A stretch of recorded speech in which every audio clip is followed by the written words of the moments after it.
Shalom, saudaraku di dalam nama Tuhan Yesus Kristus. Bertemu lagi dengan saya, Pendeta Novel Saragi. Firman Tuhan yang menyapa kita pada saat ini di Minggu 8 Januari 2023 tertulis di dalam Matius 3 ayatnya ke-13 sampai ayatnya yang ke-17. Namun sebaiknya kita bersatu dulu di dalam doa. Kita berdoa, terima kasih Tuhan buat waktu yang indah yang Kau beri bagi setiap kami. Terima kasih Tuhan penyertaan-Mu melekat atas setiap kami, Bapa dalam sorga. Satu kerinduan kami mau dengar-dengaran akan firman, maka berfirmanlah Engkau Tuhan, sebab kami siap untuk menerimanya. Amin. Shalom saudaraku dalam nama Tuhan Yesus Kristus, sahabat terbaikku di dalam kasih Yesus. Seperti yang saya sebut tadi bahwa firman Tuhan yang menyapa kita pada saat ini tertulis dalam Matius 3 ayatnya yang ke-13 sampai ayatnya yang ke-17. Begini firman Tuhan. Yesus dibaptis Yohanes. Maka datanglah Yesus dari Galilea ke Yordan kepada Yohanes untuk dibaptis olehnya. Tetapi Yohanes mencegah dia, katanya, "Akulah yang perlu dibaptis olehmu, dan engkau yang datang kepadaku." Lalu Yesus menjawab, katanya kepadanya, "Biarlah hal itu terjadi, karena demikianlah sepatutnya kita menggenapkan seluruh kehendak Allah." Dan Yohanes pun menurutinya.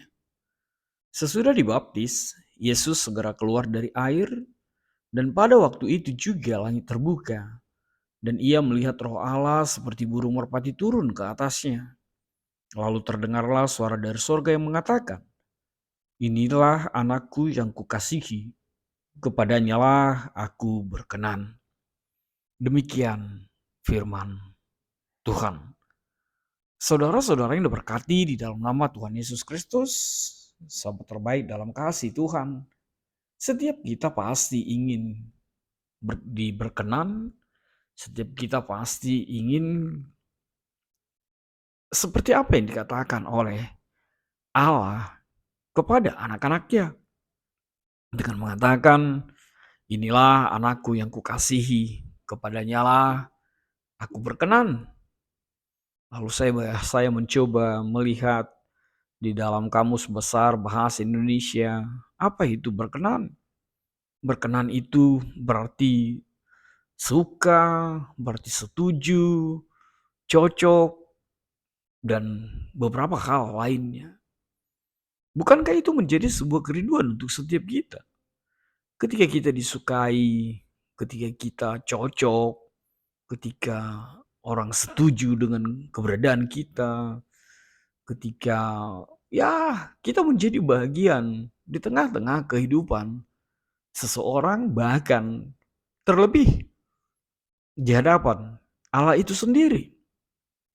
Saudaraku, saat ini firman Tuhan menjadi kekuatan sentral bagi kita ketika kita memahami, ketika kita melihat di dalam mata iman kita, begitulah keberadaan Yesusmu Tuhan kita di tengah-tengah kehidupan, di tengah-tengah kehadirannya di dunia ini. Ketika dia selesai dibaptis, lalu suara itu pun terdengar. Suara Allah itu terdengar ketika langit terbuka dan Roh Kudus singgah di dalamnya. Dan itu menjadi sebuah kekuatan pasti bagi kita. Di dalam iman percaya kita, sebuah kesatuan yang nyata antara Allah Bapa, Anak, dan Roh Kudus itu sendiri. Artinya kita menjumpai kekuatan Trinitas itu ada di dalam diri Yesus, Allah, dan Roh Kudus. Saudara-saudara yang berkati di dalam nama Tuhan Yesus Kristus. Jauh sebelum itu kita perbincangkan, kita imani, lihatlah apa yang dilakukan oleh Tuhan Yesus. Di sini kita diperhadapkan Matius dengan jelas menuliskan sebuah kenyataan yang pasti Bagaimana Tuhan Yesus datang dari Galilea ke Yordan?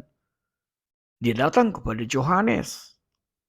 Matius dengan gamblang, dengan sebuah suasana yang benar-benar terjadi, bahwa Yesus itu berangkat dari Galilea ke Sungai Yordan. Artinya apa? Matius ingin mengatakan bahwa kisah ini, situasi ini, benarlah sesuatu yang terjadi, dilakoni, dikerjakan oleh Yohanes. Dan Yesus itu sendiri di tengah-tengah perjalanan penginjilan, di tengah-tengah keberadaannya, kehadirannya di dalam dunia ini. Sebagai representasi, bahkan sebagai Allah itu sendiri hadir di tengah-tengah kehidupan kita. Saudaraku, di dalam nama Tuhan Yesus Kristus, sahabat terbaik dalam kasih Tuhan, kita melihat sebuah dialog yang begitu luar biasa. Sebuah dialog yang begitu indah. Yohanes mencegahnya dengan mengatakan, "Akulah yang perlu dibaptis olehmu, dan engkau yang datang kepadaku." Saudaraku, sahabat terbaikku, di sini kita melihat bahwa Yohanes, meskipun Matius tidak menceritakan secara lugas apakah mereka saling mengenal ketika itu, tapi kita melihat kekuatan Roh Kudus itu membuat Yohanes mengenal Yesus itu siapa sesungguhnya. Kita tahu bahwa jarak usia mereka lebih kurang 6 bulan. Dan Alkitab tidak menceritakan apakah sebelumnya mereka pernah bertemu satu dengan yang lain. Tapi kita melihat bahwa Roh Tuhan itulah yang menjadi kuat mereka untuk saling mengenal. Dan bahkan lihatlah apa yang dipertunjukkan oleh seorang Yohanes. Yohanes mengenal siapa dirinya. Yohanes tahu siapa dirinya. Yohanes bahkan mampu untuk berada di dalam situasi melihat keagungan kemuliaan Yesus Tuhan itu di dalam kehidupannya. Bahkan lebih luar biasa lagi ketika Yohanes hadir dengan kalimat, "Akulah yang perlu dibaptis olehmu." Artinya apa? Yohanes menyadari bahwa sesungguhnya manusia itu adalah manusia berdosa. Bahwa sesungguhnya manusia itu adalah tidak terlepas dari keberdosaan. Itu sebabnya Yohanes berseru-seru di padang gurun, di sungai Yordan, dengan mengatakan, "Berilah dirimu dibaptis dan bertobatlah." Artinya apa? Yohanes tahu betul siapa dirinya, apalagi dibanding dengan keberadaan Tuhan Yesus itu sendiri. Saudaraku, sahabat terbaik dalam kasih Yesus, di sini kita diajar bagaimana kita mengenal diri kita yang sesungguhnya. Terlebih di hadapan Tuhan, sebagai Allah, sebagai kekuatan yang berada di atas seluruh kekuatan di tengah-tengah kehidupan kita. Lalu kita melihat apa yang menjadi respon Tuhan Yesus. Respon Tuhan Yesus justru mengatakan, biarlah hal itu terjadi. Karena demikianlah sepatutnya kita menggenapkan seluruh kehendak Allah. Saudaraku, dalam nama Tuhan Yesus, sahabatku, apa yang mau kita lihat di dalam situasi ini? Lihatlah, Tuhan Yesus ingin menegaskan bahwa Dia datang adalah sebagai penggenapan janji Allah yang akan memberikan anaknya yang tunggal, yang akan menghadirkan Yesus sebagai Tuhan yang menjelma sebagai manusia di tengah-tengah kehidupan dunia ini.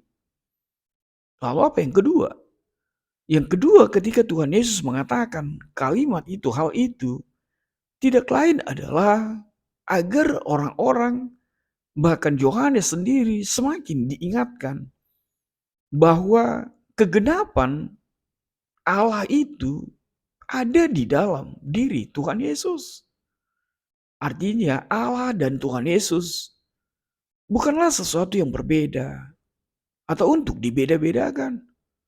Tapi Allah, Yesus, dan Roh Kudus itu adalah sebuah kesatuan.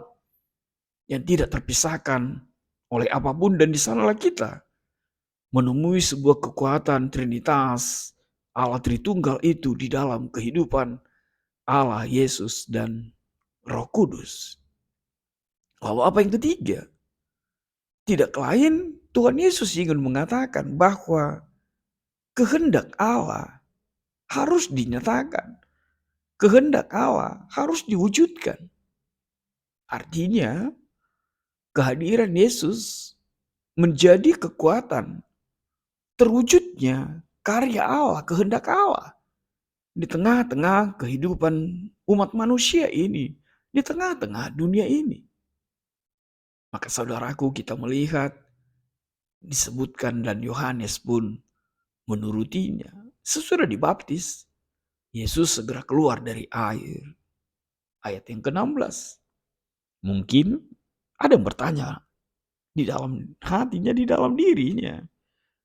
Masakan iya Yesus sebagai Tuhan dibaptis? Bukankah baptisan Yohanes adalah baptisan pertobatan? Saudaraku, sahabat terbaik dalam kasih Tuhan, inilah sebuah pembedaan yang nyata itu.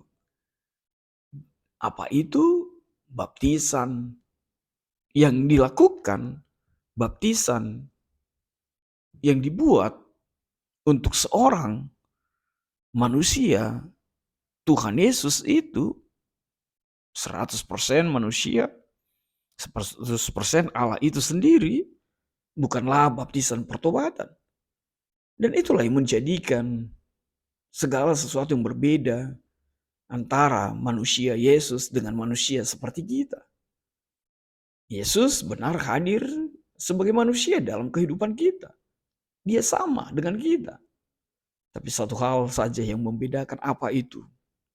Pribadi Yesus bukanlah pribadi yang berdosa.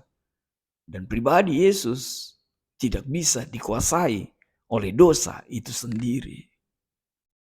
Maka saudaraku, semakin nyatalah bagaimana arti keberadaan Yesus di tengah-tengah kehidupan kita. Seperti tema kita yang mengatakan, kehendak Allah digenapi di dalam Tuhan Yesus.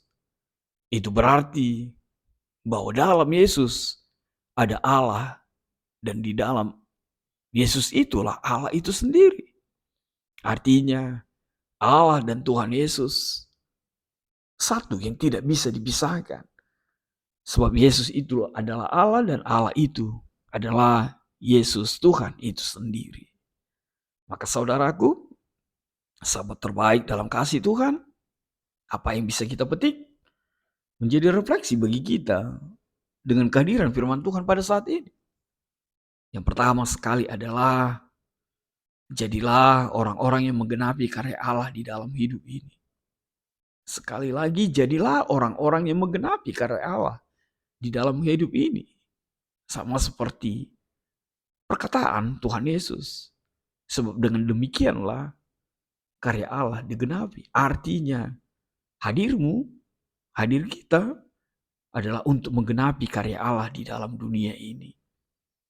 Yang kedua, kebesaranmu itu justru akan terlihat nyata ketika engkau mau mengecilkan dirimu, mengenal siapa dirimu di tengah-tengah kehidupan ini. Yang ketiga, yang terakhir, jadilah pribadi yang berkenan di hadapan Tuhan. Dikasihi banyak orang, terlebih dikasihi Allah di dalam hidupmu. Amin. Tuhan memberkatimu. Kita bersatu di dalam doa. Terima kasih Tuhan buat firman-Mu, sebab semakin mampu, semakin kuat, dan semakin percaya ketika setiap kami mengenal dan mengimani bahwa dalam Yesuslah kegenapan Allah itu. Terima kasih Tuhan. Nyahkanlah virus-virus ini. Dalam kasih-Mu, kami berdoa dan ucap syukur. Amin.